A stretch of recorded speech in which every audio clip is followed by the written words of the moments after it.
we submitted.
We didn't even get those. Thanks. Good evening. We good? Okay. My name is Dawn Philibert. I am chairing tonight's meeting because both the chair and the vice chair are not able to be here. And I would just like to start by saying that although I did not just fall off the turnip truck, this is my first meeting to chair. So bear with me. I'm going to depend on my colleagues on the board and Marla a great deal to get us through the evening. So with me here tonight is Jim Langan, Alyssa Portman, and on the phone, Mark Baer, members of the DRB. So again, welcome. Just a comment about emergency procedures. Pardon me, there are 4 exits, 2 doors there, 2 doors here. If for some reason we need to evacuate, let's please meet in the back parking lot and we'll take it from there. Second item on the agenda is additions, deletions, or changes in the order of agenda items. I would just like to add that item number 9 on the agenda has been postponed because of a quorum for that particular application. So we will not be hearing that tonight.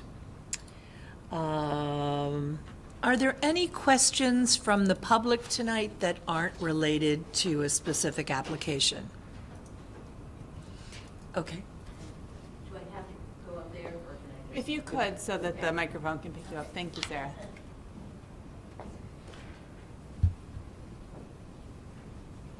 My name is Sarah Dopp. I'm a South Burlington resident, and I'm sorry, I'm not trying to throw you a curveball on your first night. I'm just curious about something. I was driving up Heinsberg Road the other day and saw a building, which was never there before, way up high on the high part of the Eau Claire land at the north end of the Eau Claire farm, and hadn't really seen a project that seemed to describe that area on an agenda. So I wondered if any of your number could tell me what that is. It appears green right now, which I think it means it's the insulation kind of facet being shown. West side or east side of Heinsberg Road? West side. Going north, it'd be on your left. And it wasn't a home. Well, it's a building. I wouldn't call it big, but I wouldn't call it a shack or something either. This is north of where the farmhouse is and the old barn that's caved in. Just north of there, the land goes way up on a cliff, and it's tippy top of the cliff. Oh, past Leo's house. No, Or Leo's I don't house. think so. I mean, Leo's around in behind, behind. there. I'm not sure if it's past his house or not, but it's on Eau Claire land. Nothing that the board has heard, and nothing that's come in front of me. You know, I'm sure you know agricultural exemption.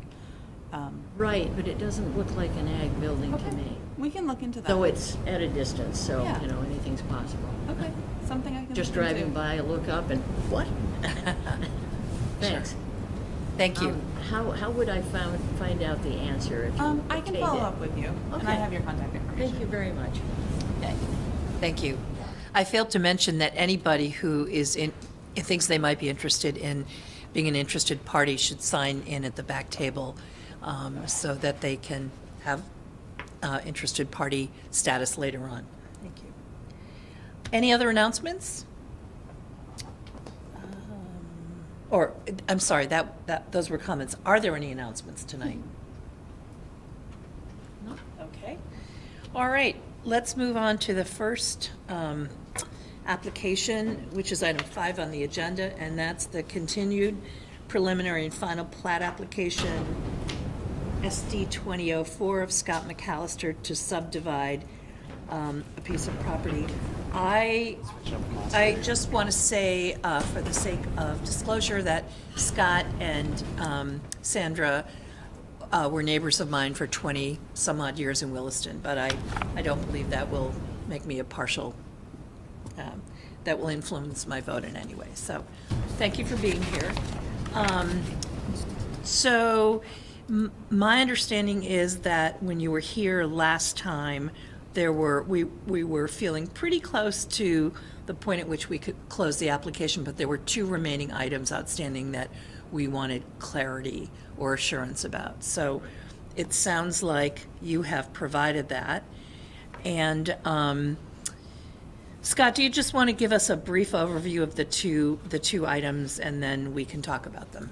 Do we need to swear in or anything like that? Nope, you've already been You've sworn. already been sworn. From before. Marla told me I wouldn't have to do any swearing. tonight. Perfect. And I said, we'll see about that. You got the easy path.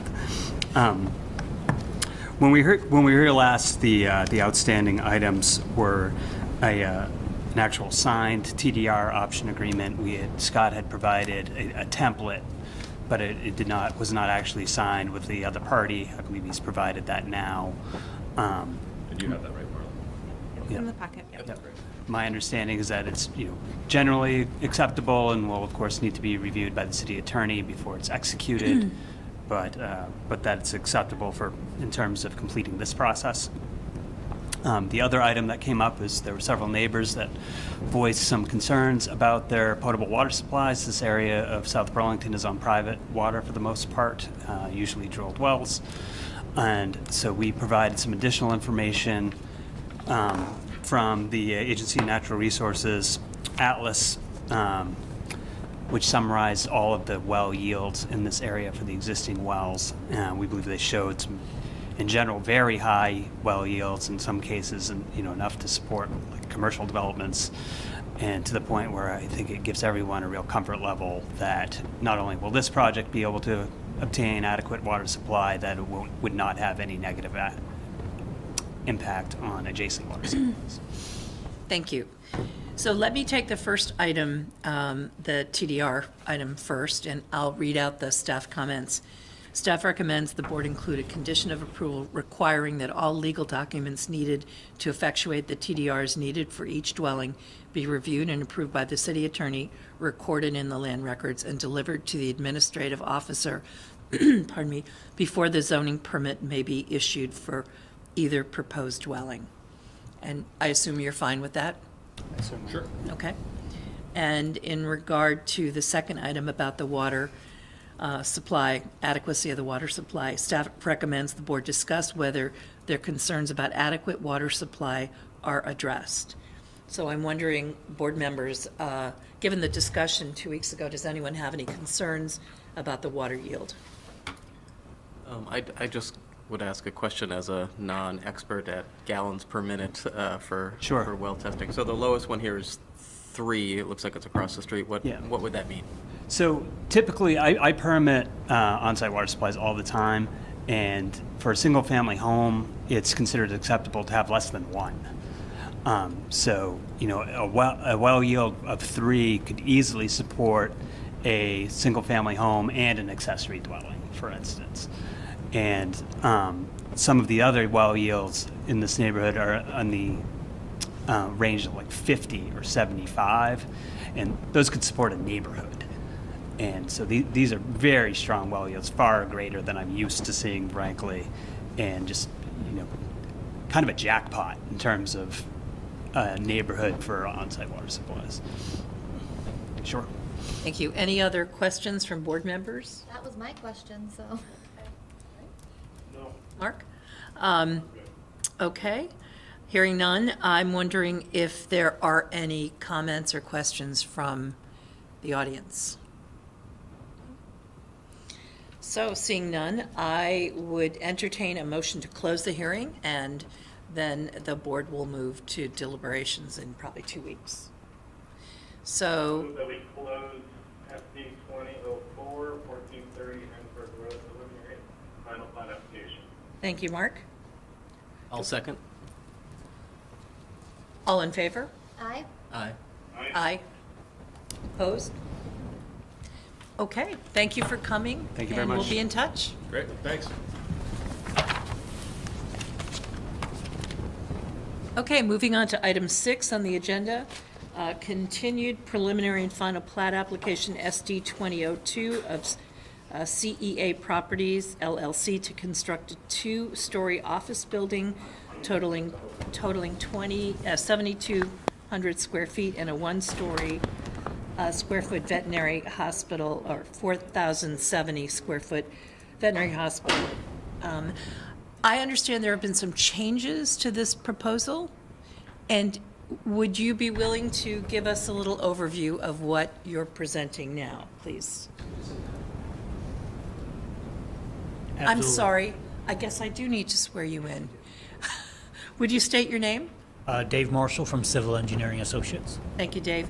Would you raise your right hand, and do you swear to tell the truth under penalty of perjury? I do. Thank you. Now could you give us a little overview of your proposal and the changes? So Marla, if I can have you perhaps go to an overview plan of the project site. We can provide an introduction to the board, and out of all that, discuss the staff report and the items associated with that. Not too far. Let me just try the favorite button.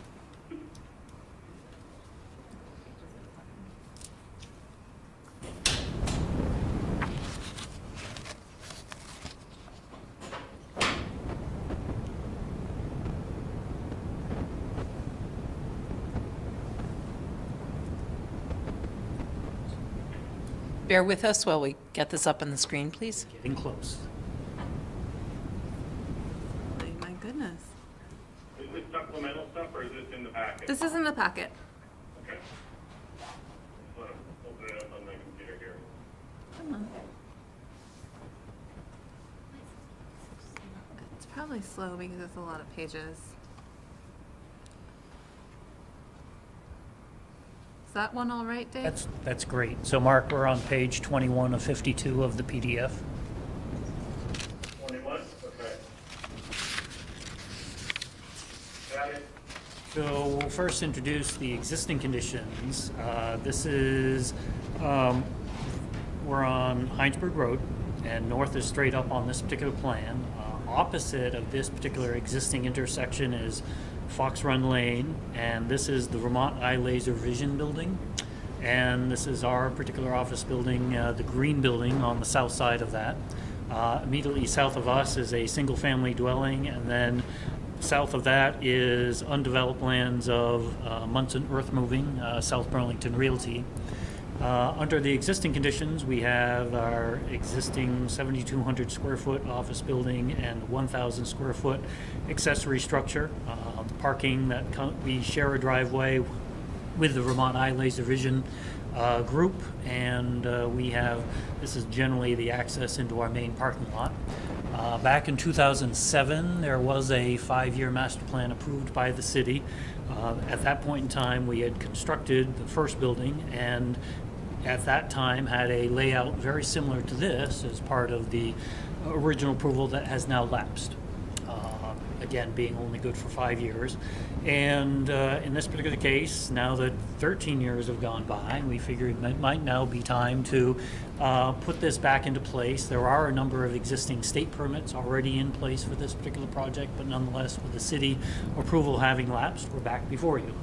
There was a sketch plan presentation, and at that point in time, the most southerly building was a proposed tenant which had a veterinary use. They have chosen not to proceed with their project, and we, with that particular change, had asked for a continuance of the last scheduled hearing to update the plans and the application to reflect essentially another 7,200 square foot building that would replace what was originally, this being a 3,600 square foot footprint. Originally, the proposed building was a 4,000 square foot structure. So we basically took one of our existing buildings and had superimposed it down in the south end. So this is a known product for us. We're very happy with it. And in this particular case, a lot of the discussion in the past had been putting into place the opportunity of a true campus feel as far as that's concerned. And the biggest change that's a component of this particular application pending before the board is the introduction of a more formal common area open space area.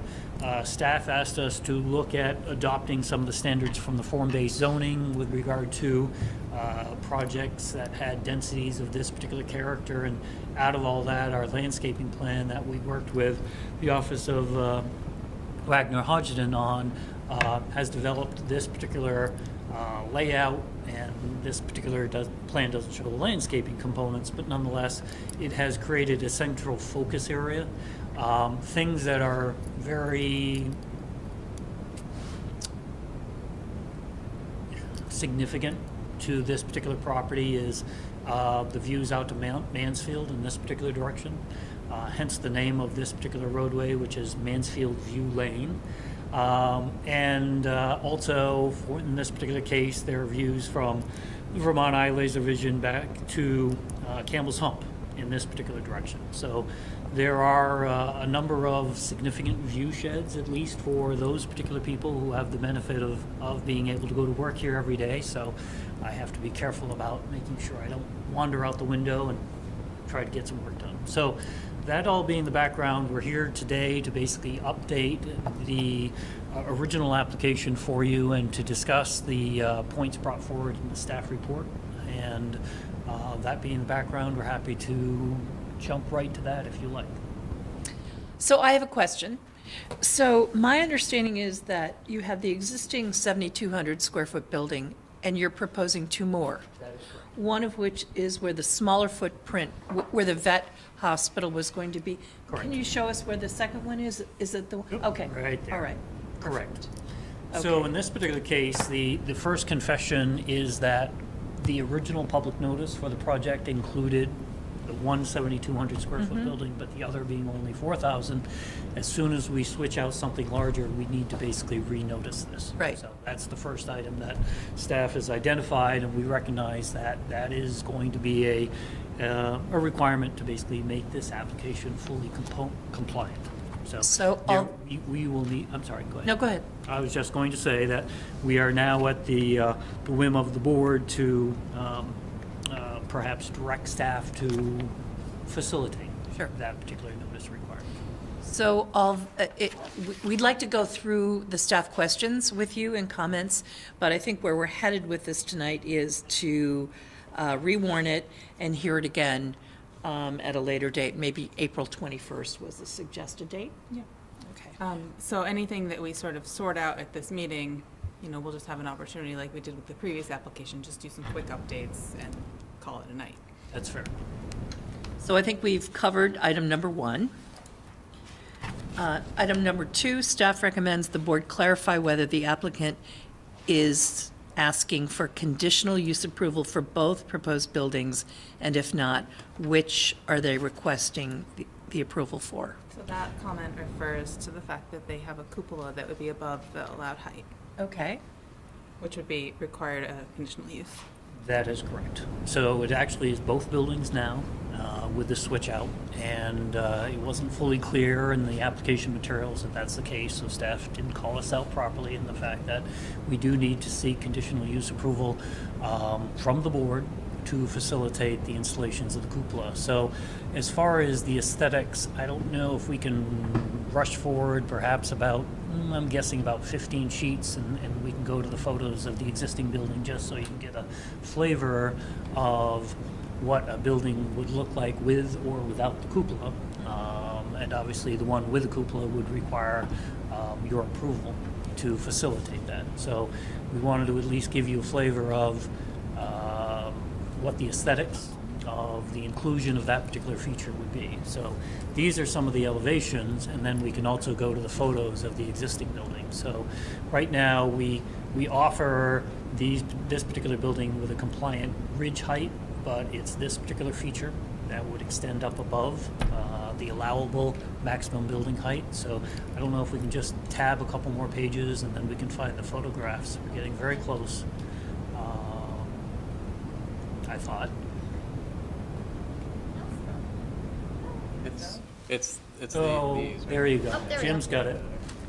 There we go. So here are a couple of pictures of the existing structure, and again, that's what the cupola looks like in real life. Again, just trying to create some more interest in regards to the roof line of the structure. And that's the formal request that we'll put together for the board. Thank you. Yeah, Dave, that cupola wants to be bigger architecturally. Understood, Mark, and that is what struck us also, as after we built it. bigger? So, Are you proposing it to be bigger on the other buildings? not at this point in time, but Mark is a very good architect, so we'll have to take that under advisement. Any other comments from board members? One question I have, I know last time you were here, the smaller building, was that proposed to be 2 stories or 1 story at the time? 1 story. Okay, so it was proposed to be 1 story, and it was still pushed up against the property line where we were going to need setback waivers for even a 1-story structure. We asked if you had met with the adjacent neighbor. Because, I'm sorry, Mark, finish. so basically I'm wondering, now that we're at the same setback and you're 2 stories, have you met with the neighbor to see if they had any concerns or issues with it? I have spoken to Tim McKenzie from South Burlington Realty, and we've asked Tim to provide written narrative to the board with regard to their particular position on the proposed building. We've provided additional information to Tim in regards to what their original plans were for what we call Lot 1B, which is south of that single-family home that we mentioned on the original overview of the project, and the views out to Mount Mansfield are still there, whether it be 1-story or 2-story. But that is something that we did indicate to the board that we would bring forward. And the good news about having this noticed is that gives us more time to basically produce that for you. Any other questions? All right, comment number 3, staff recommends the board require the applicant to apply for a preliminary water and wastewater allocation prior to the continued hearing. So actually, we already have the allocation and a wastewater permit from the state of Vermont. So this dates back to 2007, when we permitted all 3 buildings at this particular site. So I think we're squared away on that. We can produce the wastewater permit for staff. Sounds like we're covered on that? I'm not sure that we hold preliminary allocations for that long. Would you say 2003 or 2013? 2007. So neither. I'm not sure we hold them that long. It might be worth a check too. I mean, because it doesn't cost anything. It's No, just a piece understood. of paper. We will re-request that of Public Works to allow the record to be clear. Any other questions? All right, number 4, staff recommends the board require the applicant to amend their plans to reflect a maximum of 24 hours before final grading and placement of final stabilization measures as required in Article 16. We will correct that. Thank you. Comment number 5, staff recommends the board review the above excerpted provisions of the LDRs. Staff considers the LDRs require access between properties for the purpose of circulation and safety, and restricting such access to emergencies only does not comply with the requirements of the LDRs. So now if we could go back to page 21, then that'll help us with this particular discussion.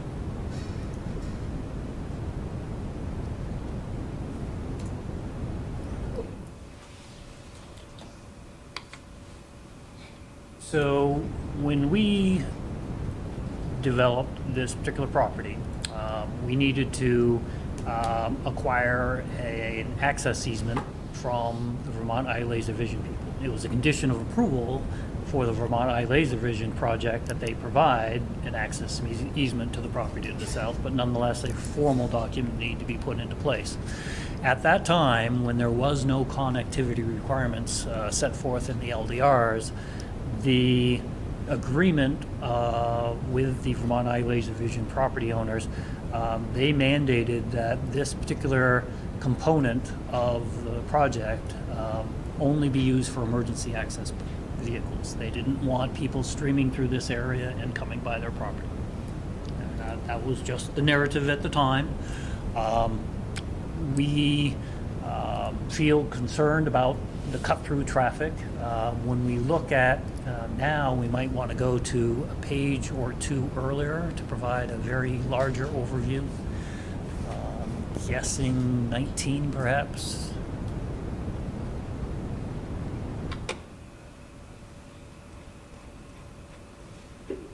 I think that's good, yep, and that one right there. Go Woodlands. I'm having such trouble. It's stuck.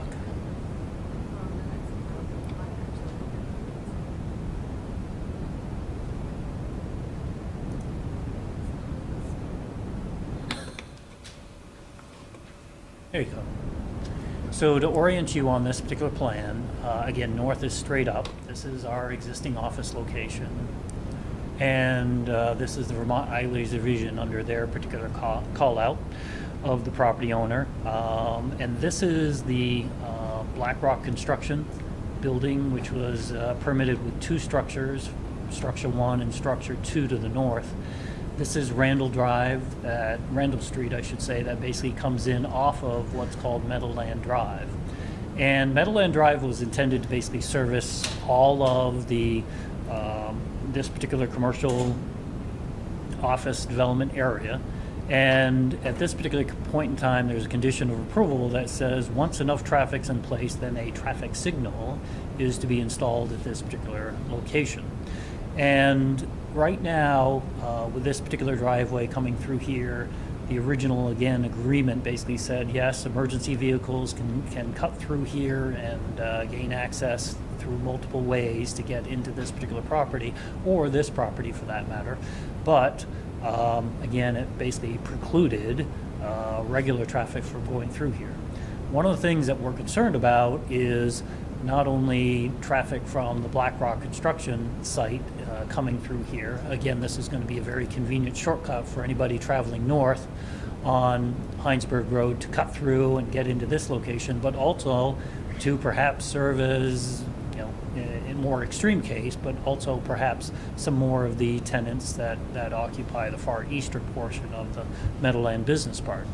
So what we're looking to do is basically to try to control this particular entrance point consistent with the agreement that had been entered into this group 13 years ago.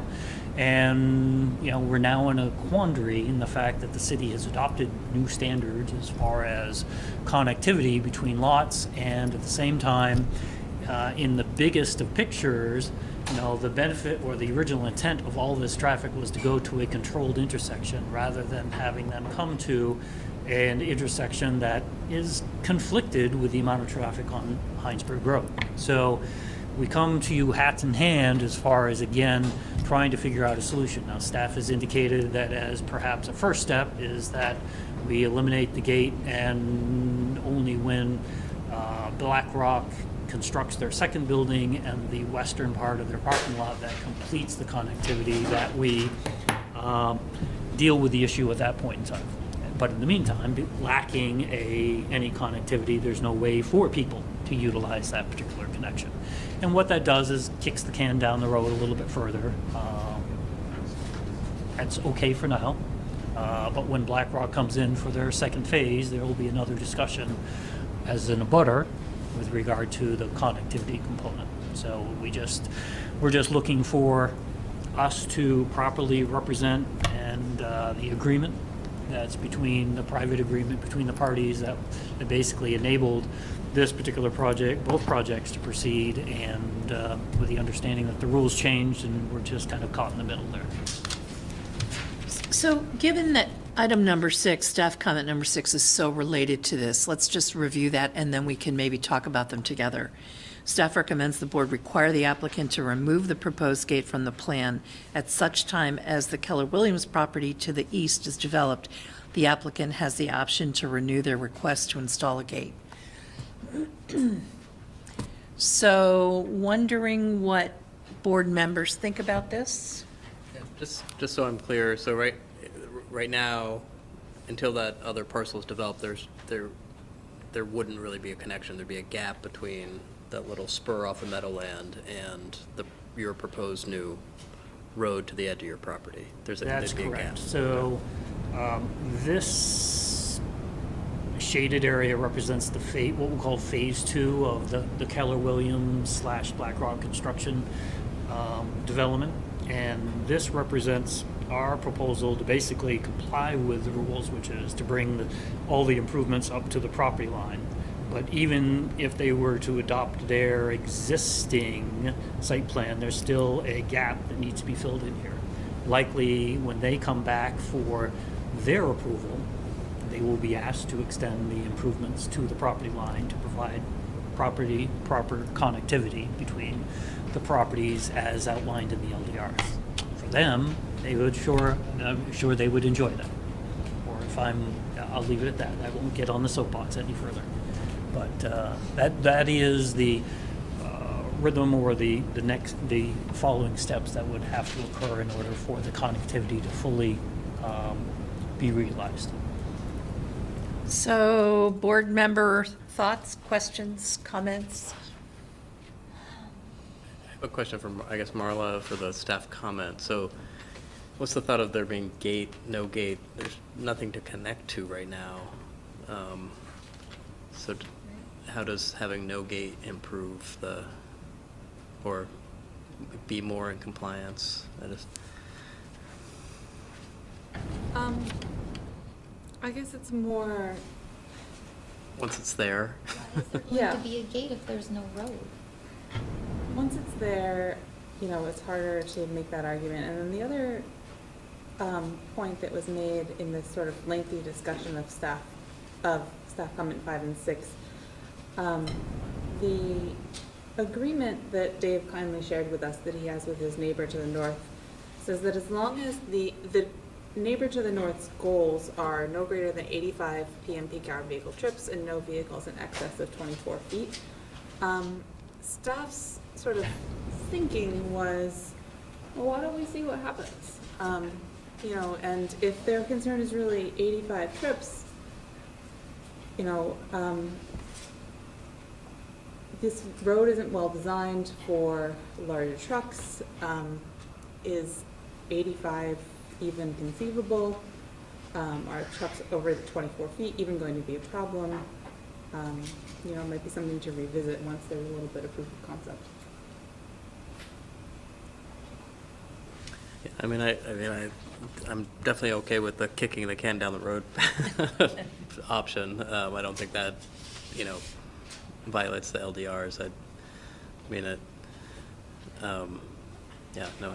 understand the predicament and see it as, they have an agreement, but that's not, with the city, it's with your neighbor. I'm assuming has there been discussion with the neighbor about? Or Not a friendly neighbor. Okay. Any other questions or comments? Okay, Really, go ahead, Mark.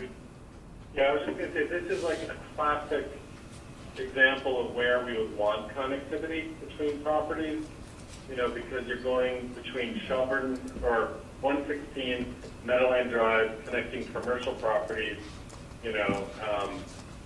I get the conflict with the neighbor to the north, but, it's hard to hear everything that's being discussed, when I'm doing it over the phone. But, the discussion whether to put the gate in now or to restrict it from having a gate or until at which time BlackRock does their second phase and we can require the connection. What's the main, why are we even having this discussion? Because we normally say build it to the property line so that, you can do connectivity when that piece of property adjacent comes in for development. Is that a question to the applicant or to Marla? Probably Marla, because I think the applicant needs direction from us, so. Well, so as they've proposed it, just the geometry complies with the LDRs. Right. So the comment that it's restricted to emergency vehicles only is the only part of it that, and that's sort of a feature that's a little bit more malleable than the roadway alignment, for instance. Okay. So historically, we've typically there's a couple places where it's restricted to emergency vehicles only, and no one seems to like it, It's a convenience for private landowners to do that restriction. Yeah, we get a lot of complaints about those two connections. One about, it's not plowed, or two, when it is plowed, people who aren't using it, or who shouldn't be using it, are using it. It's a challenge, those two locations that are emergency vehicle only. Right. I just think it should be, when the Black Rock development goes in, it needs to be a connectivity access road, not just emergency access road with a gate. That's just my opinion on the subject. So this is something that the board has the opportunity to have a conversation about in deliberations between now and the next time we see Dave. And it might be good to have the members who are participating in this application watch the tape and provide some feedback as well. So you want to put a pin in this and Sure, sounds talk like about a it at plan. deliberations? Okay. I will make a note. Thank you. Moving on. Comment number 7. Staff recommends the board require the applicant to demonstrate compliance with the turning request prior to closing the hearing and considers the hydrant request can be a condition of approval. So at this point, I believe that it's a request from the fire department to ensure that their equipment can basically move through this particular turning movement. And we think it's a big improvement over the original one that basically was just a dead-end parking lot. So we're happy to provide that information. Yeah, that thing looks like it's got plenty of turning radius movement designed into it. I think that's a fair representation, but it's incumbent upon us to demonstrate that. Sure. Yeah, run your software that shows up the turning. Okay, ready to move on? Any other comments? Staff recommends, number 8, staff recommends the board discuss whether the applicant should locate the path in the existing recreation path easement or shift it towards the existing right-of-way and onto the proposed right-of-way when possible, as they have done. So we will need to go back to 21. And in this particular case, a new component that wasn't included in the original approval was the construction of the recreation path along the frontage of this particular property. Originally, we had provided a 20-foot wide easement coming off of the edge of the rights-of-way of Heinsberg Road, Route 116, heading into easterly direction, and this represents that particular edge of that existing easement. So in this particular case, Public Works has asked that this actually now be constructed, and one of the things that's existing at this particular location is existing trees. So we bent the recreation path around that, just out of respect of trying to maintain existing vegetation that's growing and seems to be healthy. So that's the thought behind the process, and we just, out of respect of the property owner to the south, we just didn't want to remove all the vegetation in the area for the recreation path. Okay. Any comments or concerns from the board about that? Trees are good. Okay. Moving on to 9. Staff recommends the board